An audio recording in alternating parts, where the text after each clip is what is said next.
দেখো একাদশ শ্রেণীর ছাত্রছাত্রীরা এখন আমরা যেটা নিয়ে আলোচনা করব সেটা হচ্ছে দ্রাব্যতা গুণফল। দ্রাব্যতা গুণফল কাদের হয়? না, স্বল্প দ্রাব্য লবণের আর্দ্র বিশ্লেষণ হয়।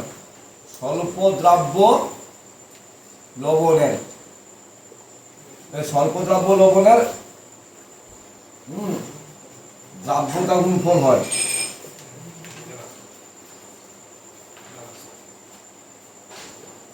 ওই স্বল্প দ্রাব্য লবণ মানে জলে বেশি পরিমাণ দ্রবীভূত হবে না কম দ্রবীভূত হবে, মানে তীব্র না মৃদু? বাস দেখো AgCl একটা লবণ AgCl জলীয় দ্রবণে ভেঙে Ag plus plus Cl minus উৎপন্ন করেছে, কম পরিমাণে না বেশি পরিমাণে? K ইকুয়াল টু কি হবে? Concentration of Ag plus into concentration of Cl minus by concentration of Ag, তাই তো? তাহলে আমি কি এখানে লিখতে পারি বা K into concentration of AgCl equal to concentration of Ag plus into concentration of Cl minus. স্বল্প দ্রাব্য লবণ তো, তাহলে AgCl আমি ভাঙেনি বলে ধরে নিতে পারি। হ্যাঁ, ভাঙেনি, খুব একাত্রা অণু ভেঙেছে, স্বল্প দ্রাব্য তো, তাহলে AgCl এর গাঢ়ত্ব ধ্রুবক না ধ্রুবক নয়? যা ছিল তাই আছে, একাত্রা ভেঙেছে, মনে করি গাঢ়ত্বের কোনো পরিবর্তন হয়নি, তাহলে AgCl এর যে দ্রাব্যতা এটা হচ্ছে ধ্রুবক না ধ্রুবক নয়? তাহলে ধ্রুবক গুণিত ধ্রুবক কি হয়? এই ধ্রুবকের একটা বিশেষ নাম, তার নাম Ks। এস মিন সলিউবিলিটি প্রোডাক্ট। এই Ks কে বলা হয় ওই লবণের দ্রাব্যতা গুণফল Ks।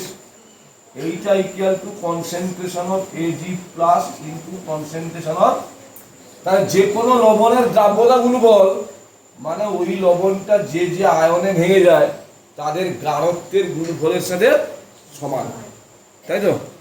এখন পরীক্ষা কেমন প্রশ্ন করবে? পরীক্ষা প্রশ্ন করবে দ্রাব্যতা ও দ্রাব্যতা গুণফলের পার্থক্য কি? দ্রাব্যতা ও দ্রাব্যতা গুণফলের পার্থক্য।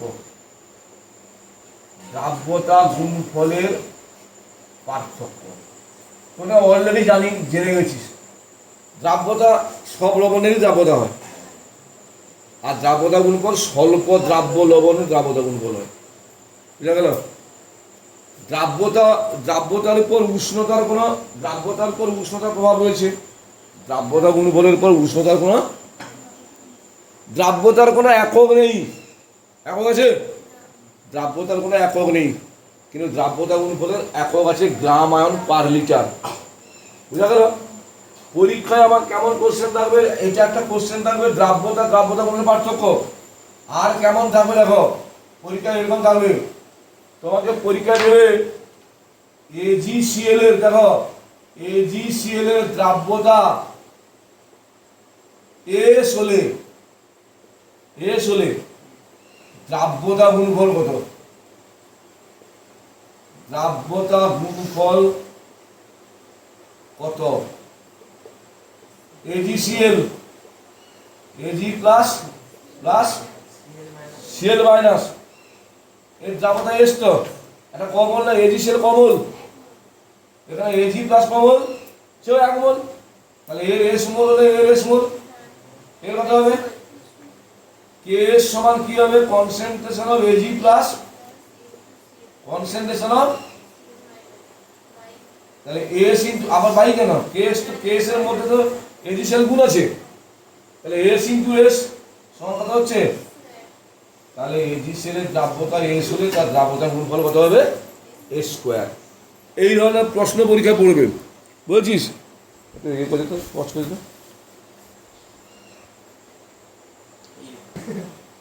এই পরীক্ষা এরকম কোশ্চেন দিতে পারবো। AlCl3 এর